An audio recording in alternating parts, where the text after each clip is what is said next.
Welcome to the Do Nothing Podcast with Rob Dubay, where we explore how mindful leaders create extraordinary cultures that impact their teams, communities, and ultimately the world. All right. Well, hi. Thank you for joining me on the Do Nothing Podcast. We're here in Dallas, your hometown right now, Yes.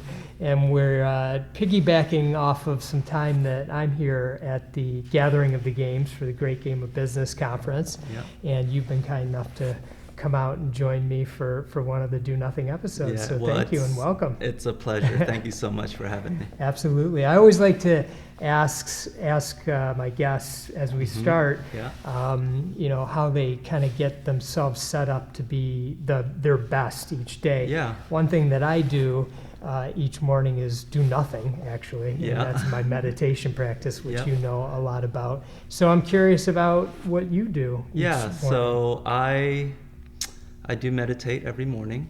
I use the Headspace app, and so I do a 20-minute practice every morning. And I used to not be really consistent with it, but lately it's been pretty good. Yeah. I've been really thankful that I've been able to keep it going and really have been solid for the past, since April, I guess. Mhm. But yeah, I do 20 minutes of Headspace in the morning, and throughout the day, I kind of just try to remind myself, when I do remember, to kind of be present. Okay, that's cool. Yeah. That's cool. You've got a really interesting backstory. Hmm. You were actually born in Vietnam. Yeah. And can you take us through kind of how you ended up here in America? Sure. Let's see. I was born in 1975. So if you know, that was a really critical year for Vietnam, because that was when really Saigon fell, and the country became communist essentially. So my dad was in the South Vietnamese army, and he was a soldier there. And after the country fell, I suspect that we didn't leave right away because I had just been born. And so we had to stay there. But in staying there, he got, I don't think you would say captured, but if you were part of the government, or if you were part of the military especially, you were put into a re-education camp, essentially. And it was a way for them to just make sure that you conform to the new ideas of communism. And so he was in this camp for a year, and somehow, and these are just stories that I've heard from him that he's told me since I was young. So he told me that he was in the camp for a year where they really tried to starve you, really. Didn't give you very much to eat and all that. But he was there for a year and eventually escaped somehow. And he said that, one funny thing, he said that when he escaped, he kind of was just hiding in the jungle.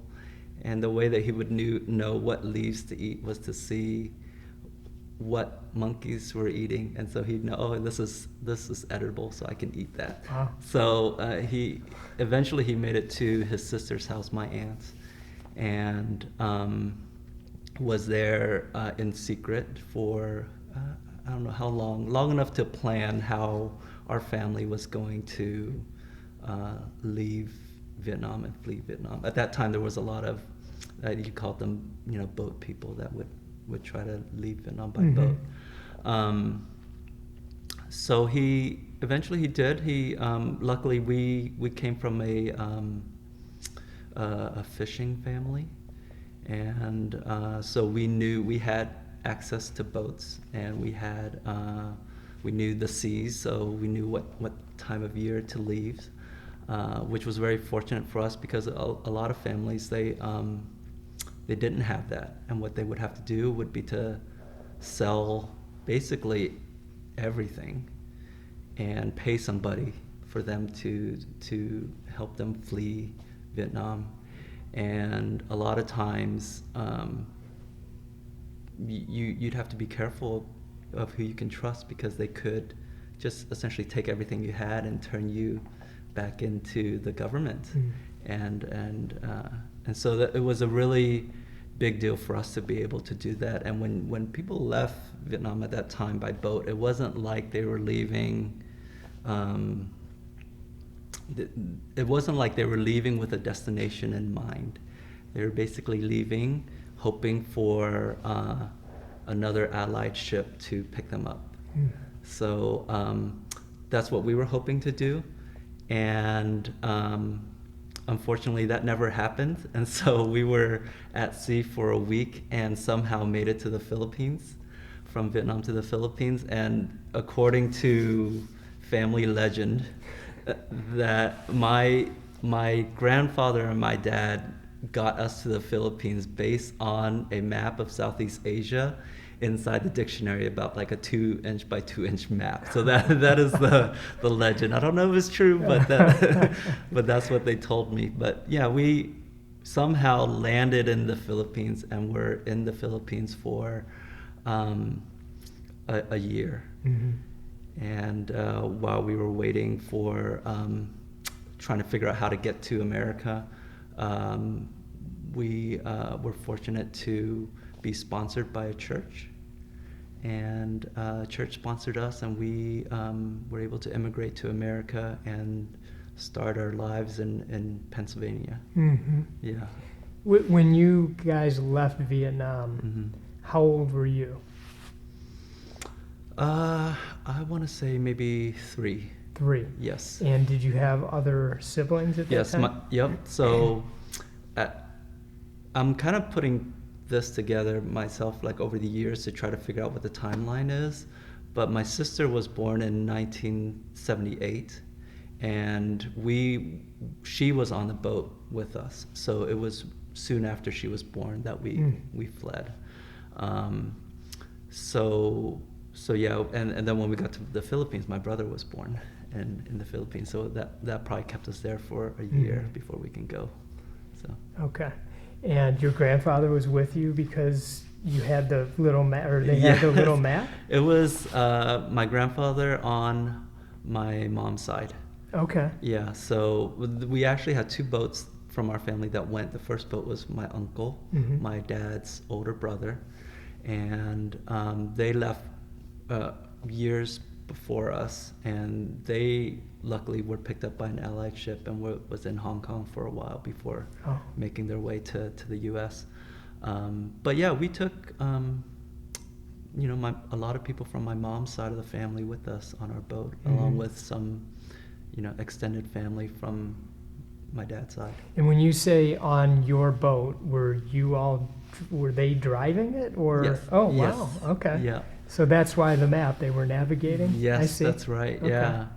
And you'd have to know the currents, because the current could drift you, in a direction that you may not want to go. And I'm sure there was scary moments with not planning to be out at sea for that long, and not knowing if we were going to make it too. So,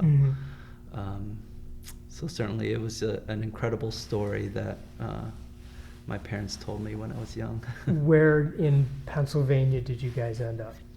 Latrobe, Pennsylvania. Yeah, home of Rolling Rock. Okay. That's the claim to fame? Yes, okay. I guess so. How long were you all there? I was there from kindergarten to 4th grade, so 5 years there. I don't ever remember learning to speak English. I just feel 100% American in that sense. But we were the only Vietnamese family in Latrobe, and got so much support from everybody there and the community. And I remember during Christmas, people would get together and make sure we had Christmas presents, and kind of learn American culture from them. And what kind of work did your parents do once you guys were there? Yeah, so they had to learn English, and my dad went to community college to get an associate's degree in like electronics, engineering, something like that. So it took him just about that long to be able to complete his degree and graduate. And soon after that, there wasn't much job opportunity there in Latrobe, so we packed up the family into a station wagon and drove to California. Okay. Yeah. What part of California? We had family in San Francisco, so we live with my we called him my grandfather, but it's not my dad's real father. It was a very close family friend that almost like a foster father. Okay.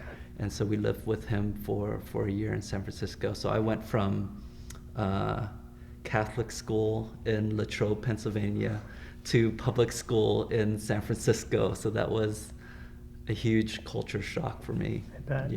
Being the only minority essentially in Latrobe and being dropped into San Francisco public school, where not only were there other Vietnamese kids, but other African American kids, Latino kids. So it was a pretty big change. Yeah. And how long were you in San Francisco? We were there for a year until my dad found a job in San Jose, which is not too far from there, and that led us to move to San Jose, and we lived there for a while.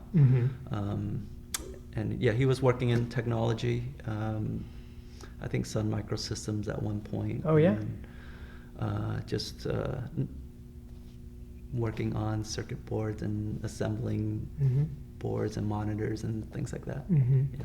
And is that where you finished high school? No, so I was there from sixth to eighth grade, and then at the end of my eighth grade year, we moved to DFW. My parents had separated at that point, and one of the things that happened as a result of that was us moving to where he had more family in Dallas and more of a support structure. And I started high school here in Dallas. Okay. Yeah. And so your mom stayed in San Jose? Yes, my mom stayed in California. Okay. Yeah. And you were here with your siblings? Yes, except for the youngest, who's born here in the U.S. He stayed with my mom for a few years before. Okay. Before coming and joining us. And so your youngest sibling was born here. This is a different sibling than the one that was born in the Philippines? Yes. Yep. Yep. Okay. He was born in Latrobe. Okay. Yep. So you have 3 siblings total? I do. Yep. Okay. And I'm the oldest. Yep. Yep. All right. And so you went through high school here. Yep. And then went to college. You stayed close by? Yeah. So this is another funny, weird story, part of my life, I guess. So in growing up here and growing up in America, really, it was a big, it was hard because I was growing up as an American boy person and becoming my own person as an American, and my parents and my dad, they were adjusting to an American way of life, but culturally and their values are just different. And so in growing up, I always wondered, like, why can't they understand, or why do things have to be this way? And in high school, that tension between my dad and I kind of went to a head, and I left home in 11th grade. So that was a pretty big moment in my life. I was just, I knew I wanted more freedom, and I wanted to be my own person. And luckily my best friend at the time, his mom, took me into their house, and I lived with them. I stayed with them for a week, and after a week, I kind of felt like, well, maybe I should go back. And maybe this isn't the right thing, and I tried to go back, actually, and my dad had moved out of our apartment, so I actually didn't know where they were for a certain amount of time, and so that kind of I just kind of realized, like, well, I guess this is it, you know, that this is, I'm going to be on my own from now on, you know. So, so I finished with my best friend's help and his family. I was able to finish high school. Okay, wait. Yeah. now I have 100 questions Okay. about something. Okay, so when you left your dad's house, Yeah. did in any way he try to stop you from doing that? It wasn't the way that it went, the way that it happened. We had a big fight, and I remember the fight too, and it was so stupid, like most fights, you know. I was really stressing out about my classes. I wanted to go over to a friend's house to study for midterms or midterms, and he didn't trust that that's what I was doing. And to his credit, I probably didn't give him a lot of reasons for that, because being mischievous and doing other things, you know, he didn't trust me. And that night, I was actually really gonna go and study, so it hurt that he didn't. This is something that I really need to do, and he didn't trust that I was going to do that. And so I said, well, okay, well, I'm just gonna go. And when I went, I just kind of thought about it, and I said, I'm just not going to come home. And so I called, and I just said, I'm not coming home. And he didn't, I think he was probably hurt by that, but he didn't try to stop me. Yeah.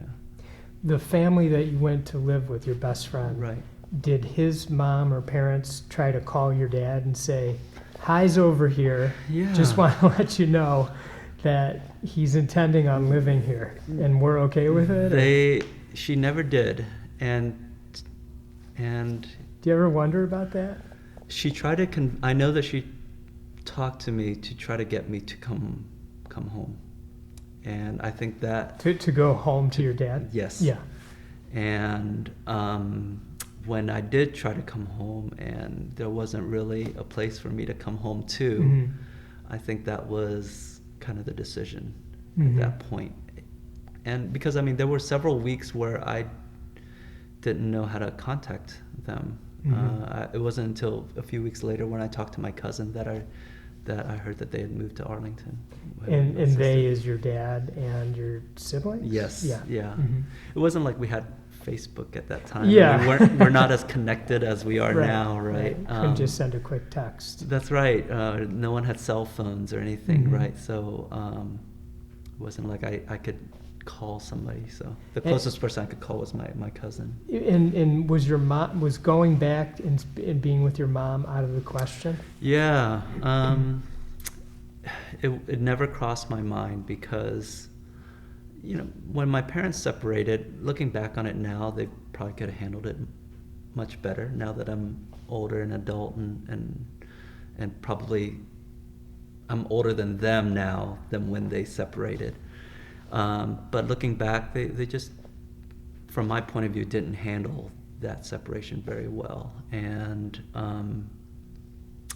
my mom and I were pretty much estranged for a while. We didn't really reconnect until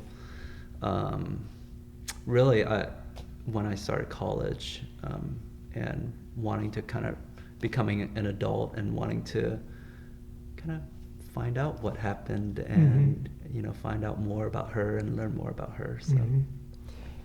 And so now you stay the course. You still end up going to college despite a lot of this stuff that was going on. Yeah, I went to UT Austin for one semester. This is my famous one semester at UT, where I think my maturity was just not where it needed to be, and had too many friends, and was just not concentrating on what was important. And so after that first semester, I had a pretty big reality check when I got my grades back. And I remember looking at it, and it was like a 2.5, and thinking to myself that this is not the road that I wanted to go down, because I think part of me wanted to prove that I can be something, I can be on my own and be able to make something of myself. And getting that reality check after my first semester was really something. And that Christmas, I remember just wanting to just be with family after that, And so I got in touch with my cousins in Ohio, and my dad had actually moved up there at that point, and so I got to see him too. And my cousin and her husband, he convinced me or offered to have me come up there and stay with them and transfer to Ohio State. And I was really thankful for that. I mean, it was kind of a way out for me. It was a way for me to kind of start over, have a fresh start, get away from some of the distractions that weren't helping, and really focus on getting my grades up. Mm-hmm. Yeah. If your dad wasn't there, would you have gone? You know what? That's a good question. I don't think I would have. Part of me wanted to kind of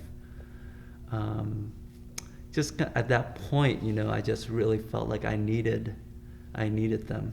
Mm-hmm. And yes, my cousins were up there and they were family too, but I might not have gone up there had my dad not been up there. That's Mm-hmm. I'd never thought about that, but I think you're right. Mm-hmm. Yeah. Did you finish strong?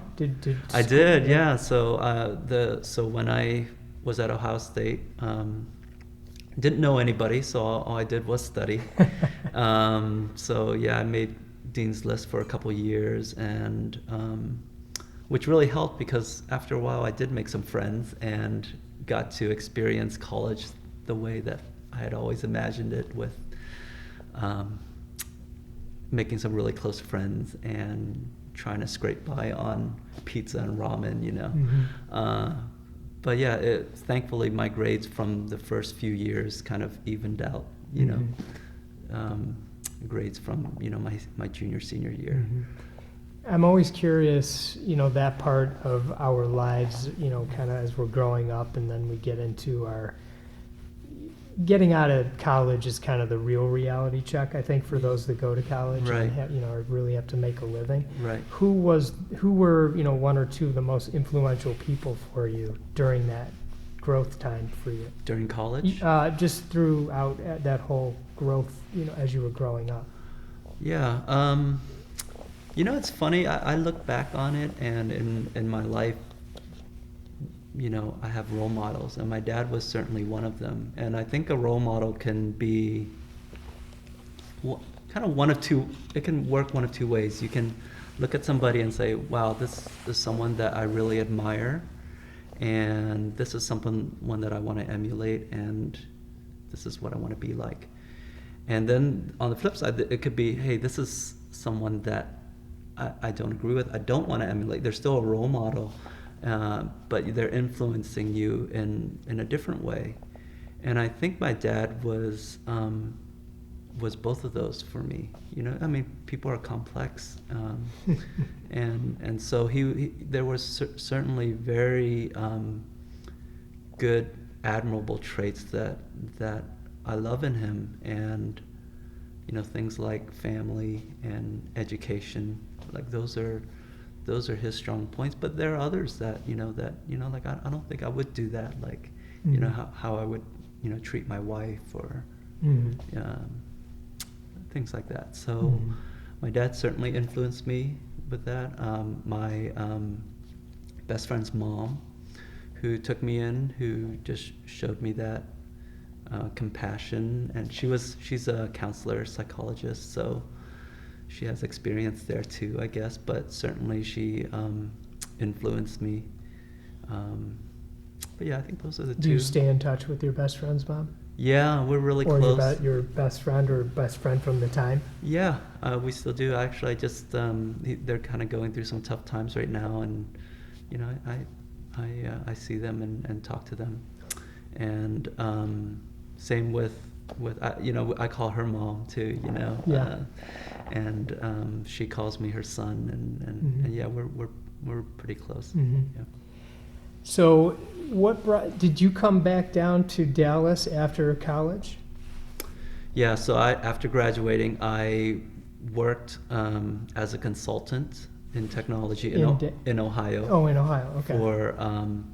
For a couple years, and then so I graduated in '99, and in 2000, my dad got cancer, and he passed away in 2000, and so that was the trigger for me to move from Ohio back to Dallas, because my youngest brother at the time, he was 15, I guess, 14, 15, something like that, and I wanted to be there for him, and maybe because I felt like I might have, there was maybe a little guilt there for leaving my family, and so I wanted to make things right and really be there for him at this time, and essentially I became his guardian until he was 18. So that was the trigger for me to move back to Had your to dad Dallas. moved back to Dallas from Columbus? Yes, yeah. So Okay. he wasn't in Columbus for very long.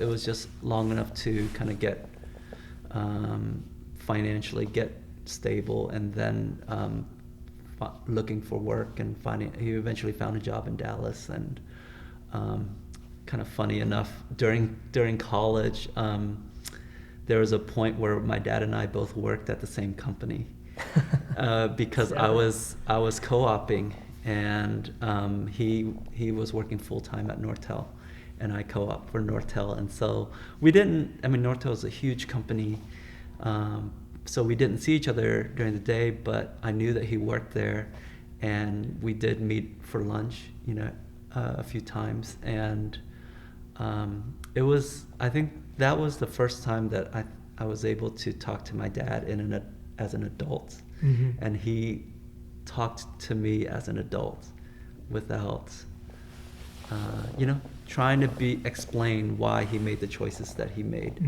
And I think that was a really big deal for me. I think he saw that, you know, I was going to college, you know, had this co-op job at Nortel, you know, I was going to be okay, and so that probably gave him some ease, and was able to kind of talk to me in this way, which was, I thought, very, very helpful. Yeah. And again, your mom, did you see her much, or? I saw her in college, yeah.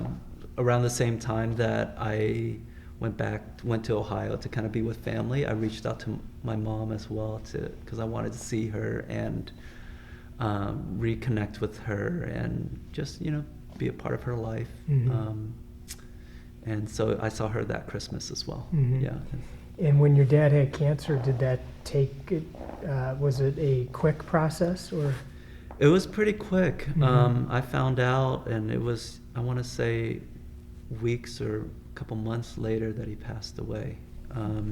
So it was, they didn't know that that's what it was. You know, he was sick, but they couldn't diagnose what it was, and it wasn't until later that they found out. So, because you would have been somewhere around 25 or something like that. Yeah, I was. Yep, 20. I was born in '75, so yeah. I was So 24, you decided to come back to Dallas to take care of your brother. Right. And yeah. did you have a job as well, or was that I all did, part yeah. of it? So again, another such a fortunate thing in my life. The consulting company that I was working with, they were just really understanding and allowed me to work remote for a few months there before I found another job here at a startup in Dallas. So I did have a job the whole time, and was just kind of having a start at my career. Yeah. And did your brother lived with you? Yeah. Okay. And he was going to high school? He was going to high school, and So you're part of a startup. You're basically the father figure at this point during a pretty influential time in your brother's life? Oh my being gosh, in high school? it was hard. It was so hard. I think on the one hand, I wanted to be just a brother, like, you know, I wanted to be his older brother and be the cool brother, you know, and all that, you know. But on the other hand, I also knew that I think because I had left home early, that influenced how he raised my youngest brother, and so I think he kind of swung the pendulum on the other side, where my brother had lots of freedoms that I didn't have, and maybe a little bit too much. And so I wanted to find some sort of balance, and that was really hard for me to be the cool brother, but also be able to set boundaries for him. Mm-hmm. And it was a strain on our relationship for sure. Mm-hmm. And we ended up, you know, going to counseling at one point, and things got better over the years, but it wasn't. It's kind of like for parents, you have all those years building up to the teenage years to prepare yourself for that. And for me, it just seemed like I was a teenager. As a parent myself, I can say I don't know that I was ever prepared for anything, so I can't even imagine. Right. What about your mom? Did she ever want to get involved or try to help out in any way? Yeah, I want to say that she definitely had the desire to be involved, but it didn't seem like moving to California was ever an option for us, mm-hmm. for the kids. And I think also maybe financially she might not have been able to do it either. Mm-hmm. But you know, it's weird. It's just something that we never talked about, and I don't know why that is. It could be that we were just with our father for so long, and you know, when my parents separated, we only got to hear one side of the story on what happened, and that certainly probably influenced you know, some of our decisions. Mm-hmm. But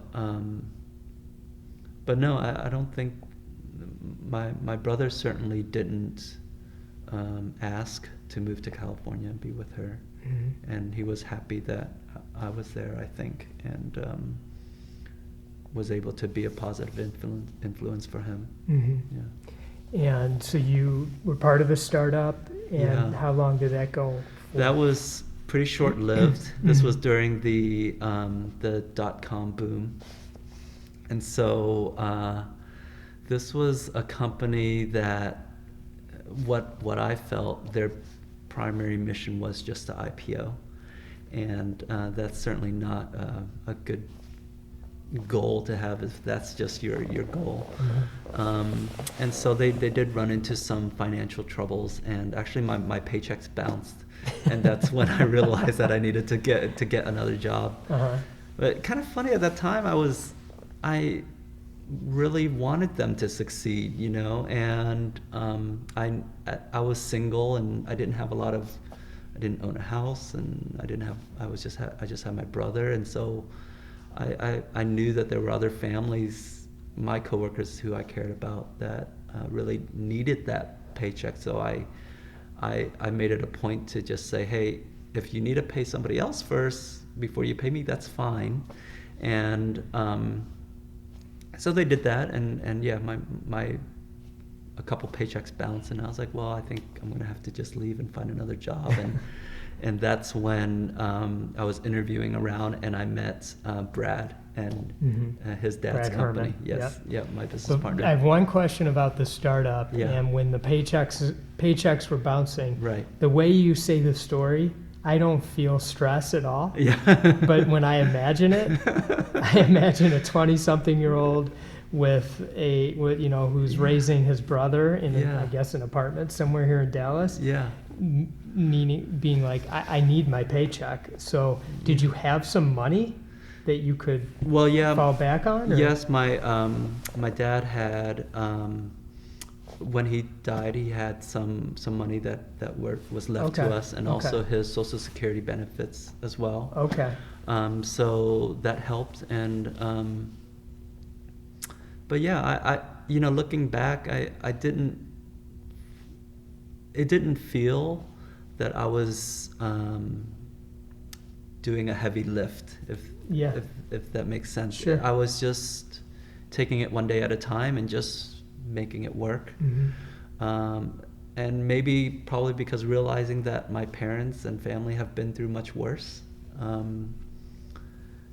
probably kind of made me not dwell on that. Do you think that now, or did you think that then?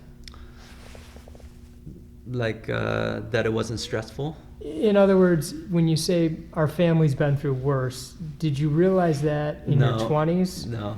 Okay, this is upon reflection? Yes. Okay. Yes, yeah. But I think at the time, yeah, I just didn't think about that all that much. You know, I just felt like I had this duty to make sure that my brother is taken care of.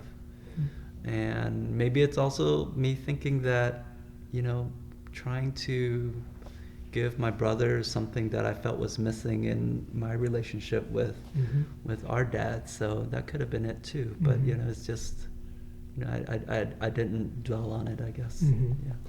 Okay, so your current business partner, Brad Herman's father, had a company, and you ended up at that company before you two were business partners. That's right. Yeah. So the company was called TI3, and I don't know why it was called TI3, but I don't know. That's for another a story we'll for ask them. Brad about that. Yeah, it was a total 180 of where I had been with the startup. You know, Brad's dad is to me just an amazing person that was doing all of these culture things inside the workplace that's now is just becoming, you know, really popular, and now that's the way that you should run your business. What's his dad's name? Dick. Dick. Yeah, Dick Herman. And so he was doing this back then, and I think he was doing it just because he cared about everybody. You know, it wasn't, and he really opened my eyes to how, you know, a business can be run, and how transparent you can be, and how caring you can be to everyone. And I always knew that he was looking out for our best interests no matter what, and that was a big deal, which something that I didn't feel at the startup for sure. What size company was it, employee-wise? I think when I got hired on, I was employee number 12 or something like that. And it grew to 18, 20-ish, something like that. So it was always a close group. Yes. And you had access to Dick. Yes. And so it felt intimate. Right. Brad interviewed me for that job, and yeah, it was a lot of the things that we do at Call Mall. We kind of took inspiration from Dick, and you know, like how he was really transparent with the financials, and we had this monthly meeting. We do it every week now, but at the time we did. At TI3, we did a monthly meeting where we shared all of that information, all the financials, and felt that how everyone has influence on our success, and we all have impact. So, you know, we got that from him, and we do that at Call Mall. Yeah. And how many years were you at his company? So I was there for, I want to say 3 years, 3 or 4 years, and that TI3 got bought by a bigger company called Talks. And so we were at this bigger company for a while, and he stayed on for a couple years, part of the contract. And during those 2 years, it was great. You know, he kind of sheltered us from, we still could keep our culture and kind of run things our way as long as financially we were strong, and kind of shielded us from you know, corporate pressures. But you know, after a couple years when he left, and you know, our my direct manager, Robert, at the time, he ended up becoming in charge of our department, essentially. And I think things just kind of changed after that, and I think Brad and I were both kind of feeling like we needed a change, or we wanted something different that was missing at Talks. Mm-hmm. Yeah. And what were you doing there? I was doing software development. Mm-hmm. When I had graduated college, this idea of dynamic websites was a pretty new and hot technology at that time, doing everything on the web. Mm-hmm. And so lucky for me, I started my career doing web technologies. And so I continued that throughout my career, to this day. And so at Talks, I was doing software development, and we essentially wrote software for the staffing industry, a way for them to collect timesheets online, which today probably sounds like duh, but at the time it was pretty groundbreaking. Yeah, for sure. Yeah. Yeah. And then when things weren't, you kind of were ready for something different. Yeah. Brad and his dad had an idea. Yeah, so I was ready for something different. Actually, at that time, separately, Brad and I had not talked about us wanting to do something different at all. I had independently applied to go to school for art, to get a fine arts degree Mm-hmm. at UNT. And so I was ready to start in the fall. Looking back, I don't even know how I would have been able to pull that off and work full time at the same time, but I figured I'd just figure it out. You'd figure it out. Yeah, but I was ready to start in the fall, and then I think that summer, Brad asked me if I would be interested in starting this company with him, and I said, "Wow, that's interesting. Who all is involved in this?" And he said, "Well, it's going to be me and my dad, Dick." And I was like, "Okay, well, I'm in then." And Brad tells me that he was really hurt by this because he spent all of this time working on this business plan, and it's great for him. That's why we have such a good relationship, is that that's what he cares about. That's what he's interested in. Mm-hmm. All the financials and the numbers and making sure the business is viable. Yeah. And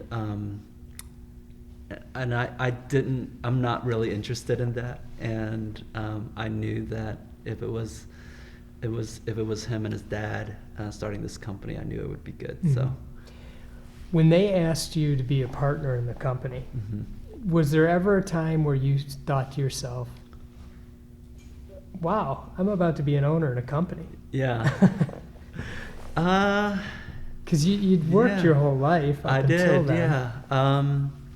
Well, I think because I was part of the startup, I kind of knew that it was a more real possibility, Mm-hmm. because I felt this company wasn't doing it that well, Mm-hmm. and they have employees and they're Mm-hmm. paying people right. So certainly in my mind, it's always been a possibility, and I knew that it comes with risk, but I figured I'm still young. I can always recover. Mm-hmm. If it didn't work out, I would still have my brain and my skills, and I would be able to get a job. You could just go back to art school. I could, yeah. I could be you're, an artist. You're a really talented artist. Well, I've seen your work. Thank you. And it's amazing. What were you going to do with this path you were going on, should you have gone on it? I think I just enjoy. I'm a generally curious person, and so I didn't think about what I would do with that. I just wanted to learn that, like how do people do that, and I wanted to understand how that worked and the craft behind that. That was what I was interested in. But yeah, I don't think too much about how, even to this day, I'll recently, I really got into handwriting. And so, I know it's random, but I just was fascinated that handwriting for the longest time was a skill that you had to get trained at, because if you had not good, fast, legible handwriting, it was like being a good typist. That was a business skill. And so that really fascinated me, and I wanted to just learn about, okay, well, how do people, there was a school for hand penmanship, right? And so I was really interested in that. So I don't know how I'm going to apply that ever, but it was just something that I just love to learn and grow and be curious. And so when Brad and Dick and yourself started Call 'Em All, what was the idea behind the business, and then what's it been like being partners with them? Yeah. So at the time at Talks, we actually had a similar product. So we have a service that lets someone send a message to a group of people. So you can, at the time at Talks, staffing companies were using that technology to remind people to get their timesheets in on time, and to use it to fill jobs.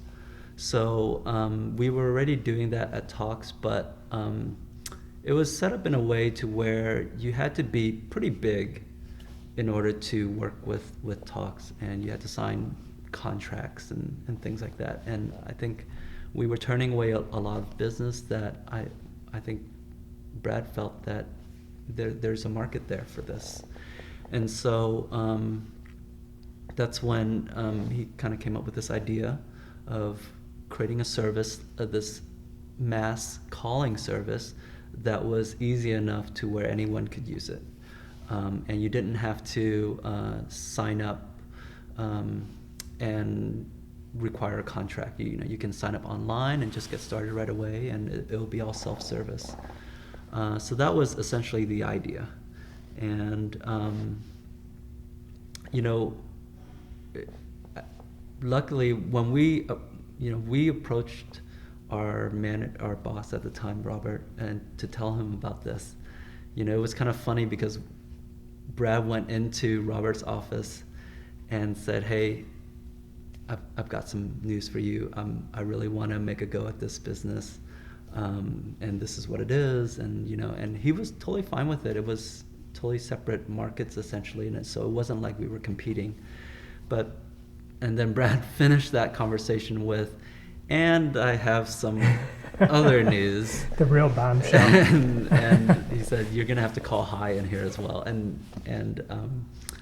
I came in, and that's when we both told him that we were leaving Talks. And I've learned a lot from Robert too, and how to be a leader. He was so gracious, and on the one hand, yes, that was a big deal because there weren't that many people on the team, and that certainly is going to have an impact on the team. But on the other hand, he definitely wanted what's best for us and wanted us to pursue something that we cared about and encouraged us. So it's kind of like, yes, it sucks, but man, I'm so happy for you guys.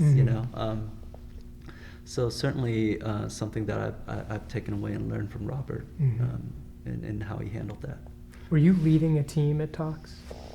No, I was part of a team, but we weren't very hierarchical. But no, I wasn't. I didn't have any direct reports. So when you started Call 'Em All, and you, in a way, had to take on some leadership role, I would imagine. Yeah, at first it was just me and Brad, so there wasn't much leadership needed there. Yeah. But yeah, I think when we started hiring people, I didn't really look at myself as a leader until very recently. And I think when we started hiring people, it was just, we needed help. And I was still doing a lot of the work. And so when we would just collaborate and help, it wasn't like I was your boss or anything like that, or I was the leader of this team. It was just, hey, this is something that we want to build together. How can we do it? And I think it wasn't until there was a time when the team got big enough to where, the company got started with me, Brad, Dick, who was there for strategy, but also was a big investor, and Stefan, who is who I'd worked with before at Talks and at TI3 as well, but he was the other technical person that was part of the team. And as the team grew, there was confusion on the other team members on, well, who has the final say, who should make the final decision on this question or this decision, especially because both Stefan and I were essentially equals, and both technical, and so we had overlapping responsibilities, engineering responsibilities. And so that, to me, that was the first moment where I realized that I needed to grow in this way, to become a leader and be able to get a group of people to run in the same direction, because that, to me, that's what leadership is. It's not like, hey, you go do this and let me check on you or something like that. It's just, we have this big problem to solve and I can't solve it by myself. What can I do to get this group of people to solve this problem? And that's the approach that I always took. Yeah. And Stefan left the company, is that right? Yeah, that was a big deal. And this, I joke with Brad, like the way that Brad handled this situation, that I said that's why you get paid the big bucks, Brad, because he handled it really well and was able to, Stefan, he always wanted what was best for Kalmall, even though maybe on certain occasions we would disagree on what that was, but the intention was certainly there for the betterment of Kalmall. So it wasn't that he left. I think that at a certain point we realized that we needed to have a single person to be able to give clear direction for everyone. And as the team grew, I think that type of work, or the collaboration necessary to be able to do some of these things, was not just something that Stefan may have been interested in. He's a genius in being able to solve problems, and if you have this thing that no one can ever figure out, he would be the person to basically get it done. But as we got into building a more robust system, making sure that there were checks and balances and things don't go down, and all that stuff, that was a lot of pressure for him to take on, to have to worry about all that. But in order for the team to share in that responsibility, he had to kind of step aside. And I think that was a pretty sensitive moment for us, because number one, I know that Stefan really cared about Kalmall, and I'm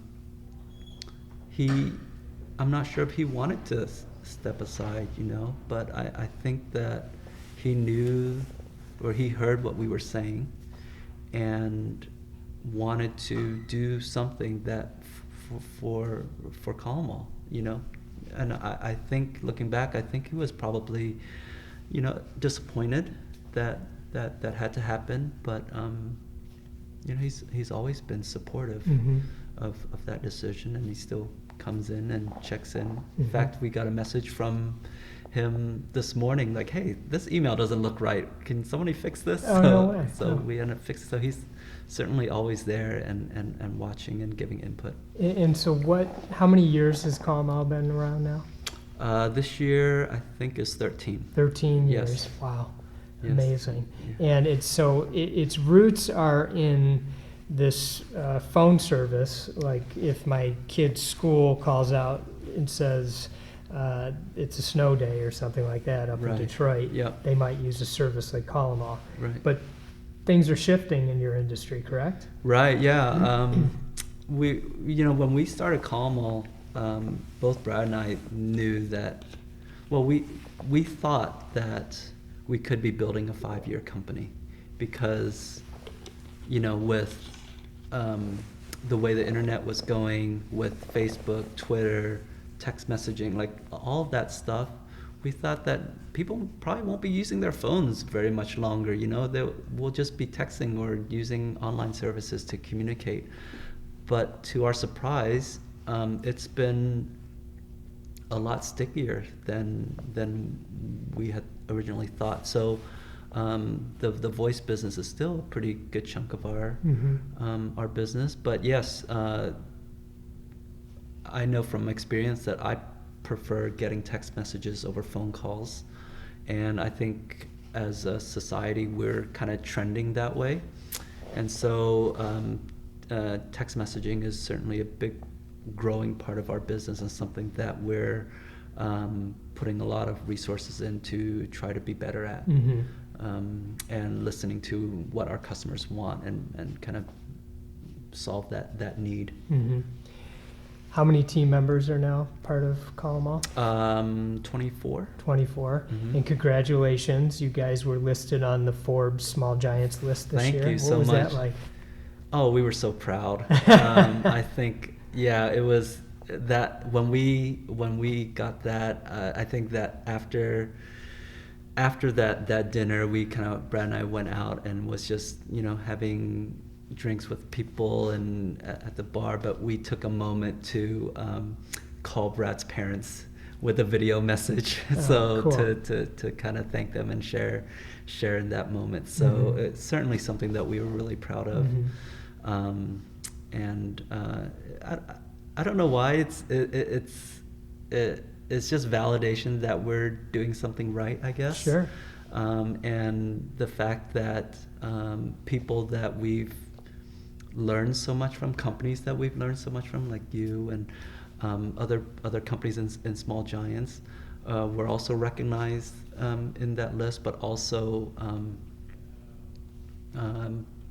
we were in that same company. It just felt really good. Yeah. What do you think your dad would have thought of if he got that video message? If you could have video messaged him? I think he would have been really proud. Yeah. I think so. I as I've gotten older, I think back so much about where my dad was when he was my age. I don't know if that makes it. Maybe it's because he's not here anymore, and so that's one way for me to connect with him and reflect on that. It's like, when he was my age, okay, this is where I was in my life, and this is what he was going through, and that might give me some insight, But yeah, I think he would be really proud. And towards the end of his life, we had kind of mended our relationship, and he was kind of proud of me back then too. I think being able to make it through college and all that. Yeah. Is your mom still around? No, she passed away, maybe 5-6 years ago now. And it was just a weird, she caught kind of like a flu type of thing and went into the hospital, and the next thing I knew, she was gone. Certainly a big shock to me at that time too. Yeah. How would she have reacted, and would you have called her? Would she be somebody that you would have called to let her know? You would have? I think so, yeah. I think I would have, because I was on my way of just, as I'm becoming an adult, trying to build this relationship to where it's not this mother and son or father and son. I wanted to have this relationship where we were equals, and I can ask them all these questions about their past and like all that, so I was certainly on the road to that. Because it when you're a kid, you just don't think about asking those types of questions, and I really wanted to know those answers. Yeah. You mentioned you recently thought to yourself, I need to be a leader. What's recently? Is this years or months or? It's years, yeah. How many years? I think probably, certainly after. So there was a point where Call 'Em All was profitable. We're kind of going along, and we decided to do this thing where Brad wanted some feedback. And the way that he would get that feedback was that everyone would give feedback to me, and I would deliver it to Brad.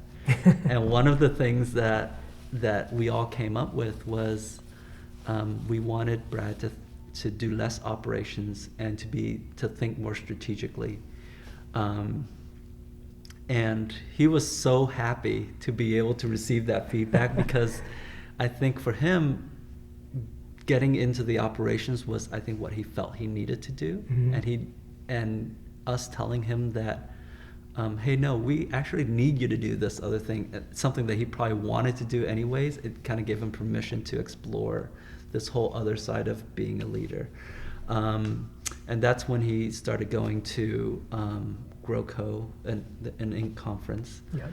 And they had, I think, a leadership conference at the time as well. And so Brad was going through all of that. And as he was going through that, good for him for thinking of me during this time. And he told me that, hey, the things that I'm learning in these conferences are really good, and I think you should go. And that was my first kind of inkling of, thinking of myself as a leader. Mm-hmm.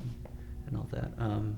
And the Inc. conference is where we found out about Small Giants, which has been, a huge influence on us and how we run our business. Mm-hmm. Yeah. In the time that I've known you, I feel like you've become more of a leader. I feel like I've seen a shift, and I was trying to remember when we might have met originally. Yeah. I don't, it's years. It's years, yeah. Yeah, mm-hmm. that much I know. I remember going to and I don't know if you were at this one, but the place that we heard about Small Giants was at an Inc. conference, and it was at the end of the day, and both Brad and I were tired. I consider myself an introvert, so I was super tired, talking to everybody. But Brad was like, hey, there's this thing called Small Giants. I don't know if it's going to be good. Let's just go here. We'll sit in the back of the room. If it's not good, we'll leave. And so we went in there and did that. And as Paul was there and he was talking about the community, Bo was there, and we were just looking at ourselves like, oh my gosh, these are other companies that care about the same things we do. Mm-hmm. And I'm not sure if you were there at that panel or not. Mm-hmm. But that was certainly, 2010, 11, 12, something like that? Mm-hmm. I don't think I was on that panel. No. So, but it would be a way better story if I was. But that's funny because you guys were tired. You were about to throw it in. Yeah. And you decided to just step in and, even be in the back. And it's funny how things work out. I know. Because you guys just embraced it. We did. And I think Brad might have met you first. That one I do remember. Brad, you and Brad certainly connected first. Mm-hmm. And Brad would rave about you when really? We're back at the office and all that. So yeah, I think Brad made an introduction, mm-hmm. At one of the conferences, mm-hmm. and that's how we met. And so, just in the time that you and I have known each other, I've just seen you. I don't know if it's fair to say because I don't spend that much time with you. Yeah. But the thing that comes to mind, it's like you came out of your shell or something. Oh yeah. What do you think of that? I think there's some truth to that. Maybe not coming out of my shell, but maybe being comfortable with myself and understanding myself a little bit better. Yeah. I think that there's a book that really helped me. It was this book called Quiet by Susan Cain that really helped me. Mm-hmm. And she has a TED Talk too, but it was about extroverts and introverts, and all of my life I had thought that I have to be a certain way. Yeah.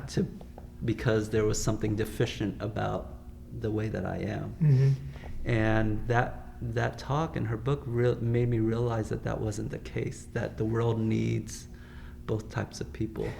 And not only am I not deficient, but I have lots to contribute. And so that opened my eyes up into other things. Yeah.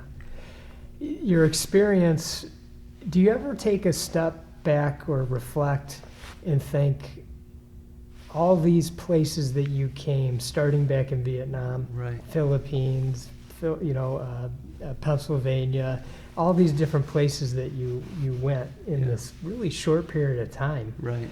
How it really molded you into who you are sitting here today, that curiosity, that willingness to want to learn. And yeah, I think about that actually a lot. Mm-hmm. talking about all these things, I don't want people to think that I'm wanting sympathy or anything like that. No, like this not. is like poor me kind of thing. Yeah. You know, I think that all of those challenges shaped me to be the person that I am. And even though, you know, it wasn't comfortable, Yeah. and there were struggles there, but had it not been for those struggles, I might not be the person that I am today. So yeah, I think about that a lot. You know, if I had a great relationship with my dad, would I be the same person today? Right. So Right. So yeah, it's just funny how that how life works. It is. Yeah. It is. And along those lines, something that always amazes me is that there's a kid that can be born in Vietnam. And I'm only saying that because it's a far way away. It's a different country. Yeah. It's a different part of the world. So it could have been anywhere. It happened to be you in Vietnam. Yeah. And you're quiet, Yeah. to use the book. Right. You know, and you've got all this. And you get connected to Brad, who's this big extrovert. That's right. You know, he's just, He's totally just, opposite. you know, he's around when he's around. That's right. And you guys come together and forge this. I mean, you couldn't have come from two more different places. Yeah, that's true. And how you got intertwined through the way you know, the startup didn't work out. You ended up, Yeah. you know, this, that. Next thing you know, you're at his dad's company, and Yeah. now you guys are partners. That's right. I know. And I think that Brad and I are very different personality-wise, but we're very similar in what we care about, you know. And I think, and certainly I trust Brad, and he trusts me, and I respect him. He respects me. So that I think is what makes our relationship let us work together so well, is us sharing in those values, you know. But yeah, it's you know, he is very different than me, you know, and you know, I joke with him, it's like, you know, why is it that when you sing in the car, I'm the one that has to get embarrassed, you know? So, you know, That's great. yeah, he's certainly an extrovert, and that's why he has the nickname the cheerleader. The cheerleader. Yeah. And what's your nickname? My nickname is, which is a nickname that I am trying to live down. Okay. Is the Dream Crusher. The Dream Yes, Crusher. I'm working my way towards being the Dream Maker. And why are you the Dream Crusher and moving into Dream Maker? I don't know why.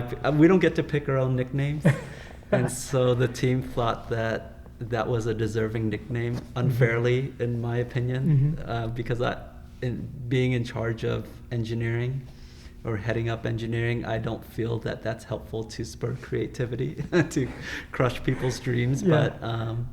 But no, I don't know.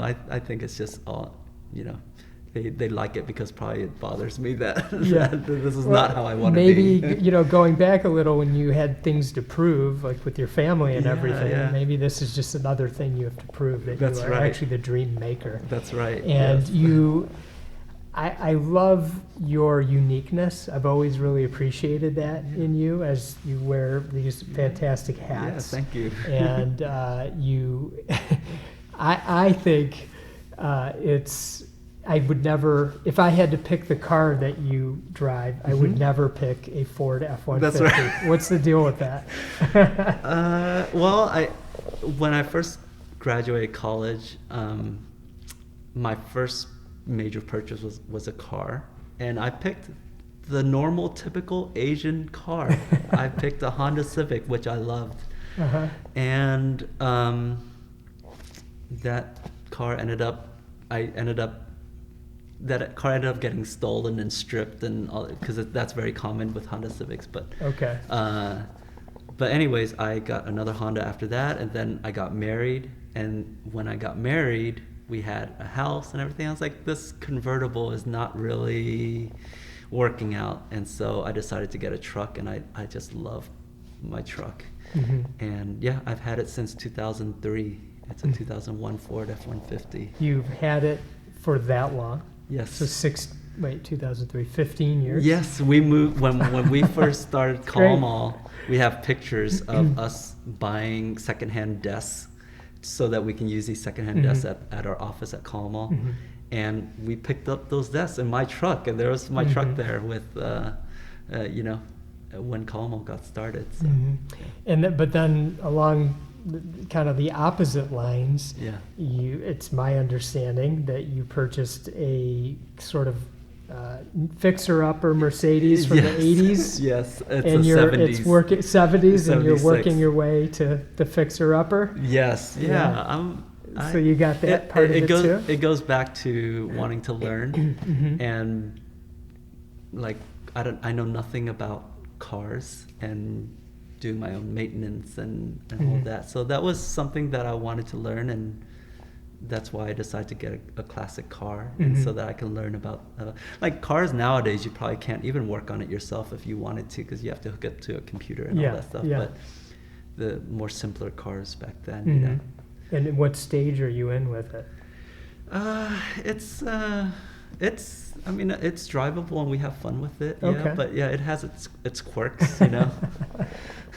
Things don't work. Yeah. That's great. What, for yourself personally, do you do any sort of, time away where you set goals or vision for yourself, for your wife Kim, your family, the two of you as a family? Do you have any sort of rituals like that?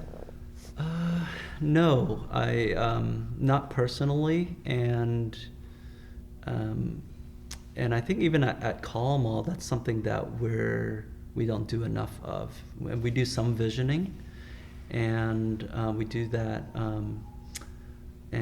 but I think we could certainly do more of that.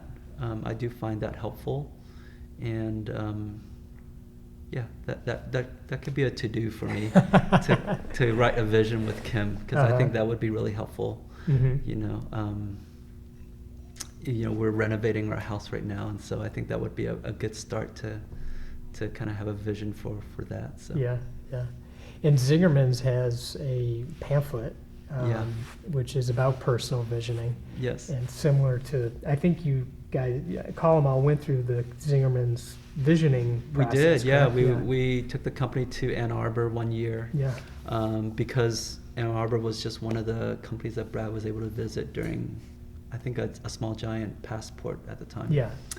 And he got a lot out of it and wanted to take the whole company up there, and so we did that 1 year. And I remember that trip because we came in on a Friday and had fun the weekend, and then work started on Monday. And we had so much fun as a team over the weekend that I told Brad, like, hey Brad, if the trip ended right here, it was Sunday night, if the trip ended right now, I think it would have been a big success. And then we went into Zingerman's and did this training and worked on our company vision, and it kind of blew our minds. I think it certainly took Calmo to, it was certainly a watershed moment for Calmo, I think, to write that vision collectively as a group, and bringing us all together, and then also having a glimpse of how things are going to be in the future. And what is the future point? Do you have a set point? I think we wrote a 10-year vision at that time. And so funny, one of my colleagues, Chris, who at the time, one of the things that I said was like, and Chris had just been hired at that time, and I said, one of the things that I hope that would happen in 10 years, that I would be working with you, Chris. And that was like really emotional for him, to have someone that just started and be able to take this trip with us, and me saying that I wanted him to be there in 10 years, So that's cool. Yeah. How come the team made a board in the office of things you hate? Was it called the I hate? Yes, things that High hates or something board? I have it on here somewhere. That was thanks to Brad's brother Mike, who was giving me a hard time. I think it started with because I have my truck, like you mentioned. It started with, the first thing was new cars. High hates new cars. And it was just every day I would see something new. I guess they would just get glimpses into me complaining about something or whatever the case may be, and they would add it to the Chili's made it onto the list, for instance, like, because I would never want to go to lunch at Chili's. So good. I love that. Who now in your life are your strongest mentors or influencers? Well, I think certainly Dick. I look up to him quite a bit. I just love the way that he's able to make people feel that he cares about them, so I certainly take a lot of influence from it, and the way that his relationship with his kids, Brad and Mike, I think certainly something that I'm just awed by their relationship. So I don't know if you've ever seen it, but they have a very honest relationship that I think is very refreshing, especially from a Vietnamese person, because man, I would never be able to talk to my dad that way, but they can do it, and it's from a point of love. So I think it's so awesome. I think it sounds funny, but I look up to Brad all the time too, even though we're colleagues and partners, that's someone that I look up to. Yeah. What do you think of Amazon? Amazon as a company? I don't know. I think it's pretty awesome what they've been able to build to be this just mess. There's just recently became the second company to reach $1 trillion in market cap. But I don't know at what expense. I don't know. They recently bought Whole Foods, and I wonder. Whole Foods definitely had a very unique culture, and so I'm kind of wondering what impact that's going to have on Whole Foods. Yeah. I'm always curious about Amazon, because Joel and I talk about Amazon a lot, because we love doing business with Amazon, primarily because they have great service and they're easy to do business with. Yeah. But they're taking over every business. Yeah. It seems like. Certainly. So I get this internal struggle where I'm like, I really love doing business with them, but what's going to happen to that industry? Or I think that's a good, like this question about automation and displacing workers. I have two things with that. I think companies do have a responsibility to if they are displacing jobs, having a plan for those jobs that they're displacing. I think that certainly for a company of that size, that has to be part of the thought process, discussion, or planning, right? It's not. I don't think it's okay just to disrupt. Has been a word that's been used a lot in the last few years. I don't think it's good to disrupt just for disruption's sake. There are people's lives that matter. That you have to kind of think about. But then on the flip side, there are my brother-in-law, who's really conservative and think that robots and computers and machine learning they're going to take over the world, and I don't think that's the case either, where we're going to run out of jobs, because I think that we'll run out of jobs when there are no more problems to solve.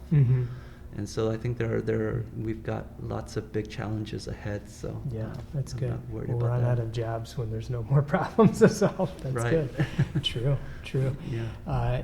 Another tech giant, Google, has a really cool program which they started internally, and it has the person who started it left Google and now is out there teaching it. It's called Search Inside Yourself. Yes. And this is something that you had mentioned that you were, I think, interested in getting them to come to Dallas. Oh my gosh, yeah. So earlier this year, emotional intelligence has been an area that I've always wanted to grow in, and certainly the mindfulness practice that I'm doing today is helping with that. But I wanted more formal training with with that, because I think it can help me have just better interactions with people. So Brad and I have been looking for some time on some training that we could take, and we found this training called Search Inside Yourself. It was a program that started within Google. They were looking at how to apply these mindfulness practices to what they were doing every day and how it can strengthen their teams. And so they developed this training, and that training became one of the most popular trainings at Google. And it got so popular that, like you said, they spun this off into a separate organization that's a nonprofit that still, delivers the training within Google, but now they can offer it to everybody else worldwide. Mm-hmm. So we took this training in Chicago earlier this year, and it was just really valuable. It was a 2-day training. It was me, Brad, and our leadership team that went. And after the 2-day training, I just, looked at Brad and said, hey, we should have everyone at Calm take this training. It was that impactful for me. So I worked with the SIY organization to bring the training to Dallas. So that was recently finalized. So we're going to do that.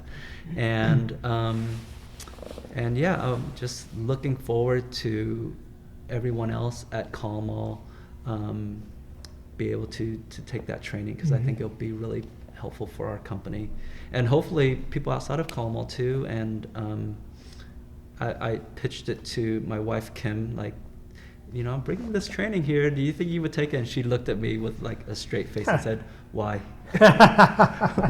Why do you want me to take this training?" And I didn't have an answer. I don't know. Well, to search inside yourself, right? But yeah, hopefully, there will be some family members that will take the training too, and that could help relationships. That's so great. Their personal relationships as well. Have you used the moment to arrive in your meetings? Yes, we've used that. It's great because a lot of times we're running late or something like that, or just have something else, dealing with a problem right before the meeting. So it is really helpful for us to just take that 60 seconds to just reset and make sure that we know why we're here at this meeting, and make sure that we're present. I think that's one that we have used before. Yeah. It's a great program. Yeah. What am I missing? Hi. What are you missing? I don't know. You're pretty thorough. Let's see. I watched a TED Talk recently that I thought was interesting. It was another Vietnamese refugee. His name is Phuc Tran, and he's a super interesting guy who is both a tattoo artist and a linguist.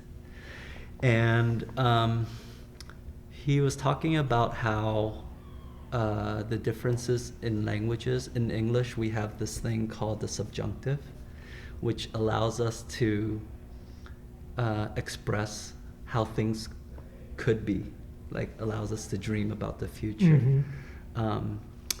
But it also has a dark side also, because it also allows us to express how things should be by looking back. And that's kind of like the dark side. But in Vietnamese language, we don't have words to express those types of thought, those types of feelings. And so things are just the way that they are. And that was just really interesting for me, especially because of this mindfulness practice that I'm going through, that there's something to that, like even on the level of just grammar and language, that could have this big influence on your thoughts. Like maybe my dad didn't have those language tools to be able to allow him to dwell on the past, which allowed him to be more resilient, right? but does that mean there aren't those tools to allow him to dream about the future too, right? So. Wow. I would like to get that YouTube link from you. Or I'll follow up you so we can put that in the show notes. Sure, yeah. So that is fascinating. Yeah. What was it like to be silent? You went on the Do Nothing Silent retreat. What was that like? Oh man, it was, well, I tried to go to that with, without any expectations. I didn't want to make sure that I got something out of it, if that makes sense. And so I wanted to go to it and just experience it and have an open mind about it and just be curious. Because I think that there are not many opportunities in our lives to be able to really do nothing and to experience that quiet. Usually if I'm at home and I'm telling myself I'm doing nothing, I'm really not. I'm probably on my computer or listening to music or watching TV or whatever, thinking about something. So that I thought that was just a wonderful gift that I was able to give myself and receive, to be able to experience that quiet. And I know some people had have epiphanies or revelations or anything like that, and I don't know if I had that, but I definitely had a moment there, with the way that I remember it. We were doing our walking meditation, and it was the morning, and so I was just concentrating on every single step, or just feeling every single step and feeling the sun on my face and the cool air in the morning, and it just felt really good. And in that moment I had this overwhelming feeling of gratitude and thankfulness that I was there. And first it started out with thankfulness that I bought these awesome shoes and they feel so good on my feet, But then it kind of led to thinking about, oh wow, there are people in this world that can't experience this because maybe they can't walk. And so I was thankful to be able to walk. And then I was thinking, well, it's a pretty big luxury to be able to take, 3-4 days off of work to go into the mountains and literally do nothing. That's a pretty big luxury that not everyone can experience. So I was really thankful for that. And then in this moment, this thought popped in my head, like, would my dad be proud of me at that very moment?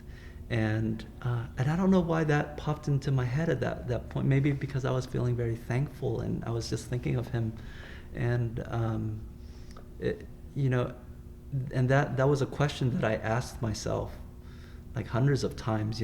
Even after he's gone. Like, am I living up to, something that he expects? Would what I'm doing make him proud? And I've asked myself that so many times. And then on the very next thought, I thought, does it even matter? And that was the first time out of all those other times that I've asked myself if my dad would be proud of me, that was the first time that I've ever asked myself if it really mattered.